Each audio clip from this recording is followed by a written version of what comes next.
अस्सलाम वालेकुम दोस्तों, वेलकम है आपके मेरे यूट्यूब चैनल पाइपिंग नॉलेज में। Today we are going to discuss about purpose of the pipe support. Pipe support का क्या पर्पस होता है बात करेंगे। ASME B31.3 कोड के अकॉर्डिंग हर पाइपलाइन में या पाइपिंग में सपोर्ट का डिजाइन बहुत इंपॉर्टेंट होता है।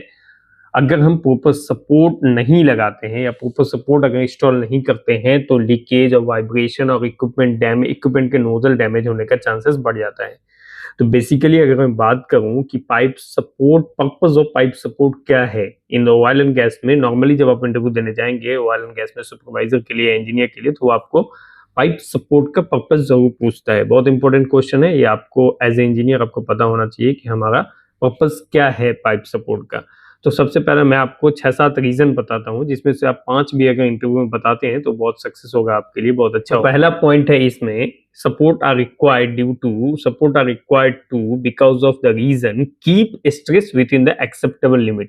आपका जो स्ट्रेस है लाइन के अंदर, जो स्ट्रेस जनरेट है पाइप में, स्ट्रेस होता है वेट, प्रेशर एंड टेम्परेचर की वजह से। तो हम अगर मैं बात करूं, इन्होंने कहा कि keep stress with in the acceptable limit, मतलब सपोर्ट लगाने का मतलब ये है कि हमारे पाइप के अंदर जो स्ट्रेस है उसको एक्सेप्टेबल लिमिट में रखने के लिए। तो सबसे पहले हम ये चीज जानते हैं कि पाइप में स्ट्रेस आता कहां से है।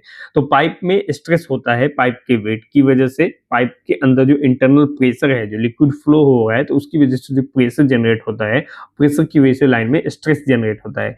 एंड द टेम्परेचर की वजह से, टेम्परेचर अगर अप डाउन होगा, सपोज कीजिए कि समर का टाइम है तो टेम्परेचर अप हो गया और विंटर का टाइम है तो टेम्परेचर डाउन हो गया, इंटरनल टेम्परेचर की वजह से भी, जो लाइन के अंदर टेम्परेचर है उसकी वजह से भी लाइन के अंदर स्ट्रेस जनरेट होता है। तो कहने का मतलब अगर लाइन में स्ट्रेस जनरेट हो रहा है तो उस स्ट्रेस को एक लिमिट में, एक्सेप्टेबल लिमिट में रखने के लिए उसमें सपोर्ट लगाते हैं।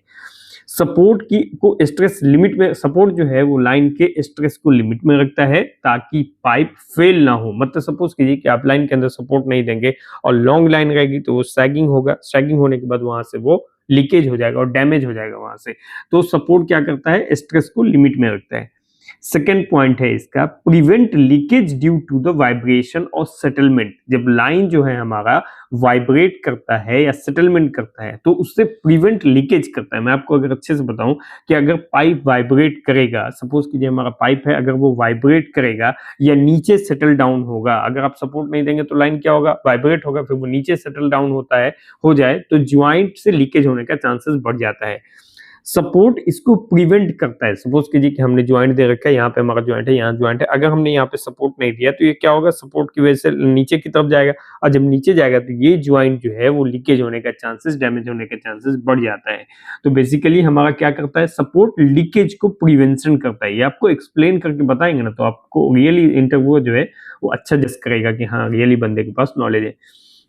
इसका तीसरा इंपॉर्टेंट पॉइंट है, अवॉइड एक्सेसिव थ्रस्ट और मोमेंट। जो अवॉइड है एक्सेसिव थ्रस्ट को, मोमेंट को ऑन कनेक्टेड इक्विपमेंट को, जैसे पंप और टरबाइन से हमारी लाइन जाकर के कनेक्ट होती है, अगर वहां पर प्रॉपर सपोर्ट नहीं देंगे तो वहां पे एक्सेसिव मोमेंट जो जनरेट हो जाएगा, थ्रस्ट जनरेट हो जाएगा।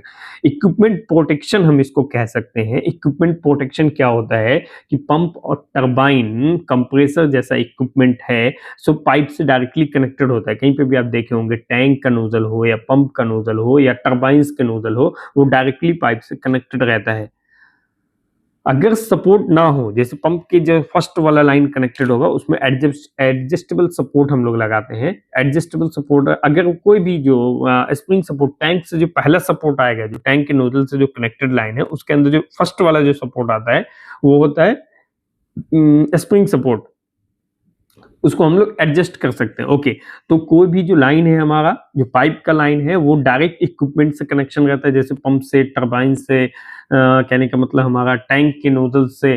तो इससे क्या होगा, अगर सपोर्ट नहीं रहेगा ना तो इक्विपमेंट पे एक्स्ट्रा लोड आएगा। आप सपोज कीजिए कि ये लाइन है, हमारा पंप का नोजल है और यहाँ पे हमने लाइन को कनेक्शन किया, अगर इस लाइन में हम प्रॉपरली सपोर्ट नहीं देंगे तो क्या होगा, इक्विपमेंट के नोजल पे उसका लोड जाएगा। तो सपोर्ट इक्विपमेंट को प्रोटेक्ट करता है। तो इक्विपमेंट अगर रहेगा, लोड जाएगा तो क्या होगा कि वो जो सपोर्ट आप इंस्टॉल करेंगे, प्रॉपरली यहाँ पे सपोर्ट लगाएंगे तो वो क्या करेगा, इक्विपमेंट के नोजल को प्रोटेक्ट करता है। तो ये तीसरा इंपॉर्टेंट पॉइंट हो गया। चौथा है control vibration and resources. Control vibration की बात करें अगर हम। चौथा है हमारा कंट्रोल वाइब्रेशन और रिजोनेंस करने का मतलब है कंट्रोल वाइब्रेशन की अगर मैं बात करूं तो वाइब्रेशन क्या होता है, जब हम फ्लूइड को फ्लो करते हैं लाइन के अंदर, अगर कोई चीज फ्लो होगा, जो कोई भी आप नॉर्मली अगर पाइप में आप देखेंगे तो उसके अंदर अगर फ्लो हो रहा है अगर हाई प्रेशर में, तो लाइन के अंदर अगर कोई चीज फ्लो हो रहा है या फ्लूइड फ्लो हो रहा है तो होता है, अगर सपोर्ट प्रॉपर्ली अगर आप प्रोवाइड नहीं करते हैं, उसको सपोर्ट अगर प्रोवाइड नहीं करेंगे तो उसमें क्या होगा, वाइब्रेशन होगा और रिजोनेंस होगा। तो वाइब्रेशन और रिजोनेंस को कंट्रोल करने के लिए हमको लाइन के अंदर सपोर्ट लगाना पड़ता है। तो क्या है गया, वाइब्रेशन को अगर कंट्रोल करना है तो लाइन में प्रॉपर सपोर्ट चाहिए, क्योंकि जब लिक्विड फ्लो होगा तो उसमें वाइब्रेशन जनरेट होगा, और वाइब्रेशन कहाँ से एडजस्ट होगा, अगर सपोर्ट प्रॉपर्ली आएगा तो वाइब्रेट नहीं होगा। नेक्स्ट है हमारा मेंटेन थर्मल फ्लेक्सिबिलिटी, ये हमारा चौथा पॉइंट है। जैसा कि मैंने आपको बता दिया, ये अभी तक हमने ये पॉइंट क्लियर कर दिया है। चौथा पॉइंट है maintain thermal flexibility. Thermal flexibility के बारे में हम आपको बताते हैं। पाइप हीट होने पे, अगर पाइप को हीट कर देते हैं, हीट हो जाता है, सपोज कीजिए कोई चीज फ्लो हो रहा है, उसका टेम्परेचर ज्यादा है, तो हीट होने पे एक्सपेंड होता है, या आपका हीट हो रहा है तो थोड़ा एक्सपेंड हो जाओ, और कूल्ड को माइनस में टेम्परेचर जा रहा है तो तुम थोड़ा कॉन्ट्रैक्ट हो जाओ। तो इसके लिए सपोर्ट इंपॉर्टेंट है, वो लाइन को अलाउ करता है कि तुम थोड़ा बहुत मूव कर सकते हो। सपोर्ट इसको अलाउ करता है कि मूव करने को, ताकि स्ट्रेस डेवलप ना हो। अगर वो अलाउ नहीं करेगा तो फिर स्ट्रेस डेवलप हो जाएगा। लाइन में स्ट्रेस होगा तो आपको पता ही है क्या होगा।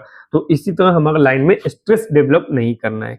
नेक्स्ट है हमारा prevent the sagging and distortion. Sagging वाला प्रॉब्लम क्या होता है ना, कहाँ पे आता है मोस्टली, जब आप 2 इंच का लाइन और 12 मीटर के बीच में सपोर्ट नहीं देंगे, या 8 मीटर पे आप सपोर्ट नहीं देते, तो लाइन में सैगिंग हो जाता है। और सैगिंग होने का मतलब ये समझिए कि पाइप अपने खुद के वेट से नीचे की तरफ झुक जाता है। मतलब जो पाइप लॉन्ग लेंथ है, अगर उसमें सपोर्ट नहीं दिए, आपने 2 ही सपोर्ट दिया है इनिशियल में, क्लास में, तो वो जो 8 मीटर का डिस्टेंस है ना, वो वेट की वजह से थोड़ा सैग, स्ट्रेट ना, थोड़ा सैग हो जाएगा ऐसे।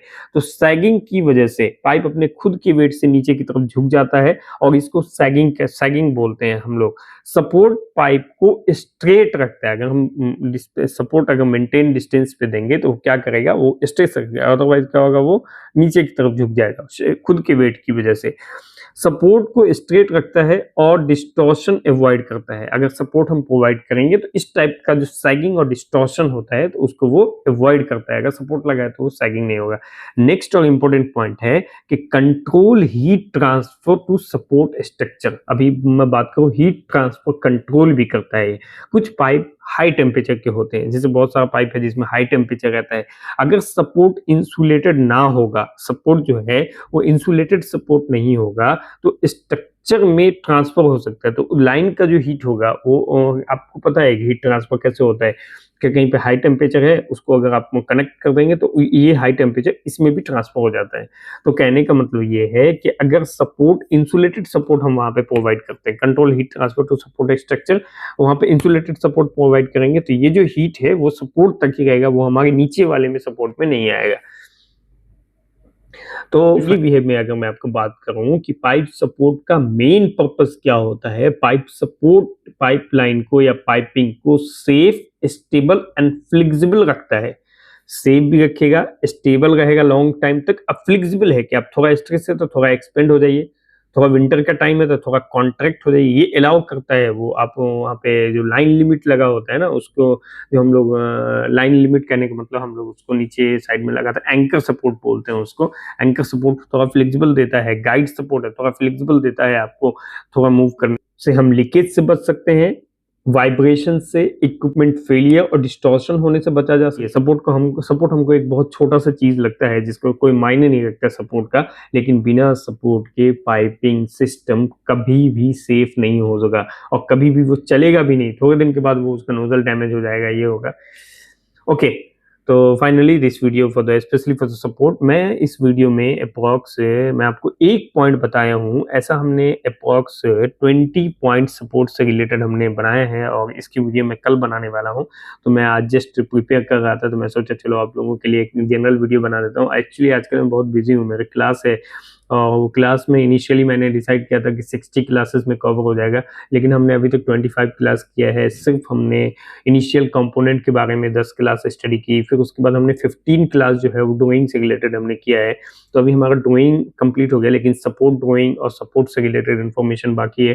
Total pre commissioning, commissioning, execution plan, कैसे इंस्टॉल करते हैं, क्रेन कैसे यूज़ करते हैं, पाइपिंग इरेक्शन का कैसा है, वॉकडाउन कैसे करते हैं, मैकेनिकल पंच पॉइंट कैसे है, वो पंच मैनेजमेंट सिस्टम क्या है, टेस्ट पैक कैसे बनाते हैं।